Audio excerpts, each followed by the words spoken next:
Hey kids, it's July 21st, Tuesday. We are still at the same hotel with our friends. We had another beautiful day.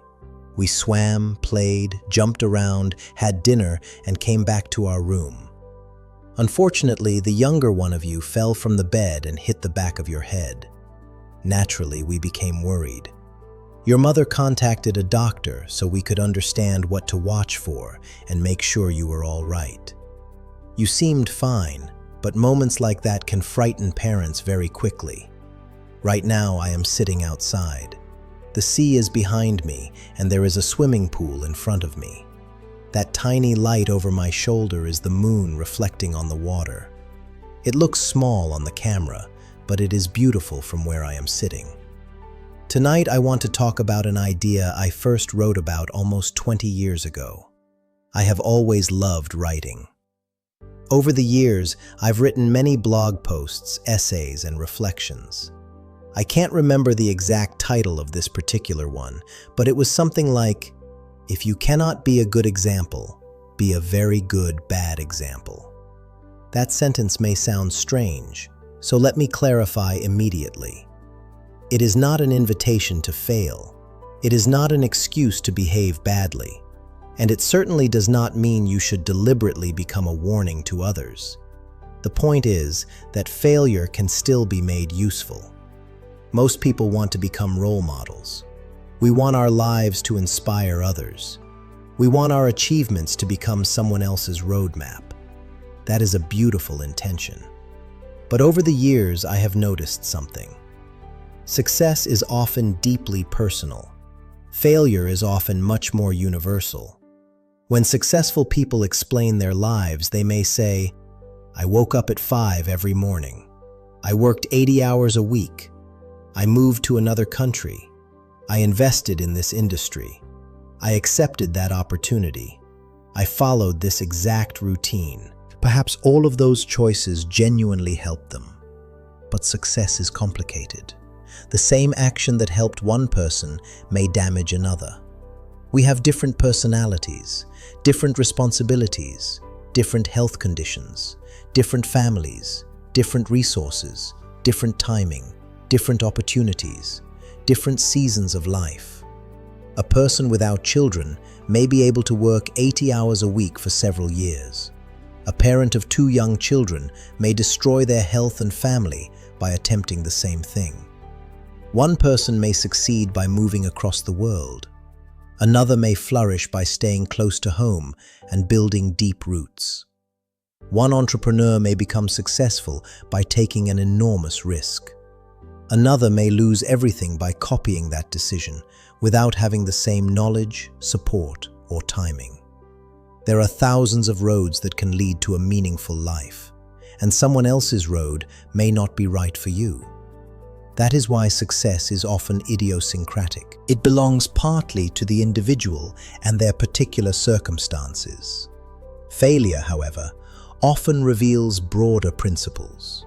Break trust repeatedly, and relationships usually suffer.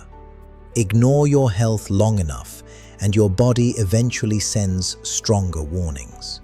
Spend more than you earn for long enough, and financial trouble follows. Lie repeatedly, and people stop believing you, even when you finally tell the truth. Refuse to listen, and people eventually stop trying to speak with you. Blame the entire world for every problem, and you lose the ability to change anything.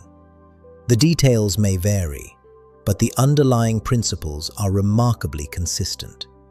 That is why I pay close attention to people who are willing to speak honestly about their mistakes. Not because I enjoy seeing other people fail, quite the opposite.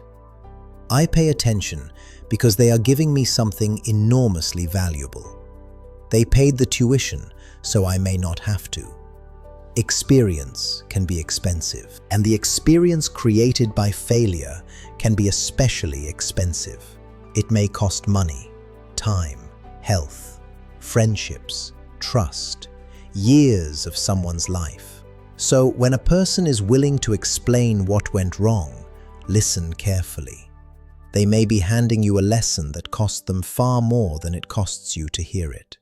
Some of the best advice I have ever received did not come from people proudly celebrating their victories. It came from people quietly saying, "I wish I had done that differently. I should have listened sooner. I neglected the wrong things. I allowed pride to make the decision. I thought I had more time." Sometimes these people were close to me. Sometimes I had only just met them.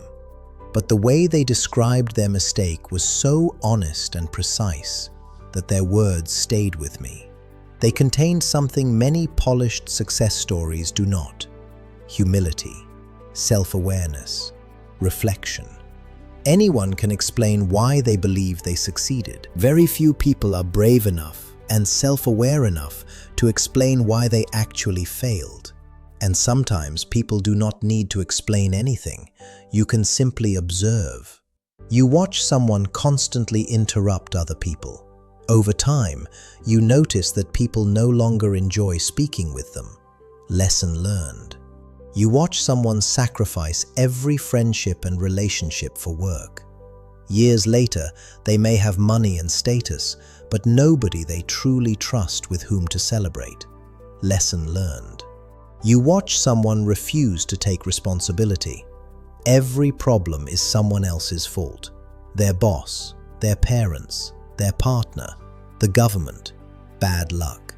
Years pass, but nothing changes because they never examine the one part they may be able to influence: themselves. Lesson learned. You see someone repeatedly break promises and then wonder why nobody relies on them. Lesson learned. Observation is one of life's least expensive teachers. You don't need to repeat every mistake personally. You can learn by paying attention to consequences. And the world is offering feedback constantly. Actions produce results. Habits shape character. Choices build lives. The difficult part is often not seeing the feedback. It is accepting it. We are excellent at explaining away evidence that makes us uncomfortable. When something goes well, we may take full credit. When it goes badly, we blame the circumstances. When another person makes a mistake, we notice their character. When we make the same mistake, we focus on our intentions. That is why self-awareness matters so much. To learn from someone else's mistake, you must first be humble enough to admit, "I could do that too." It is very easy to watch someone ruin a relationship and think, "How could they be so foolish?" It is more useful to ask, "Do I ever neglect people who matter to me?" You may see someone become unhealthy after years of ignoring their body and think, "They should have taken better care of themselves." A wiser question is, what am I repeatedly postponing in my own health? You may criticize someone for being arrogant, then ask, when do I stop listening because I believe I already know? Wisdom is not only judging other people's mistakes accurately, it is allowing their mistakes to become mirrors. Every person you meet may be offering you a lesson. Some are saying, "Follow me." Others are saying, "Please don't." Both lessons can be equally valuable. But there is another side to this idea.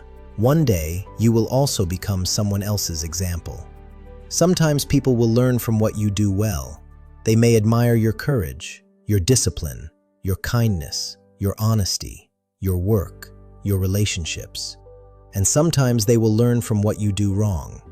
Please do not waste either opportunity. When you succeed, remain humble. Remember that your path is not the only path. The exact steps that worked for you may not work for everyone. So share your principles more than your methods. That distinction matters. A method may be wake up at 5 every morning. The principle may be protect quiet time for meaningful work. A method may be move to another country. The principle may be willing to leave your comfort zone when growth requires it. A method may be start your own business. The principle may be take responsibility for creating opportunities. Methods depend heavily on circumstances. Principles often travel better. So when you explain your successes, don't say, Everyone should do exactly what I did. Say, this is what worked for me, and this is the principle I believe was underneath it. That leaves room for other people to find their own path. And when you fail, and you will, because all of us do not simply hide it. Study it, own it, understand what happened. Then, when appropriate, share the lesson. An honest account of a mistake may be far more useful than a polished success story. I have met people whose greatest contribution to my life was not their achievement. It was their honesty about what they regretted. Sometimes they said directly, "Please don't repeat my mistake." Think about how generous that can be. They already paid the price. Now they are giving you the lesson for free. That is a gift. Of course, you should still think for yourselves. People can misunderstand their own failures just as they misunderstand their successes. Someone may blame the wrong thing. They may tell only part of the story. So listen carefully, but don't stop thinking. Look for patterns. Compare words with consequences. Ask whether the principle makes sense beyond one person's experience. But do not dismiss the wisdom simply because it came from someone who failed. Failure does not make a person worthless. Sometimes it makes them more useful as a teacher, provided they are honest enough to examine what happened. That is why I don't want you to divide people too simply into winners and losers. Divide them into teachers. Some teach through what works, others teach through what does not. Learn from both, and learn from yourselves too. Observe your own patterns. When something goes well, ask, what contributed to that? When something goes badly, don't only ask, who caused this? Ask, what was my part? What did I fail to notice? What would I do differently? What principle can I carry forward? Your mistakes should not become your identity. I made a poor decision does not mean I am a bad person. I failed does not mean I am a failure. But if you refuse to study your mistakes, you may become trapped inside them. The same lesson will return wearing a different costume. Another job, another relationship, another opportunity, another argument. Life often repeats lessons until we finally pay attention. So if you ever find yourselves in the group teaching others what not to do not be ashamed forever. All of us enter that group sooner or later. I certainly have. I have been impatient. I have neglected people. I have made poor decisions.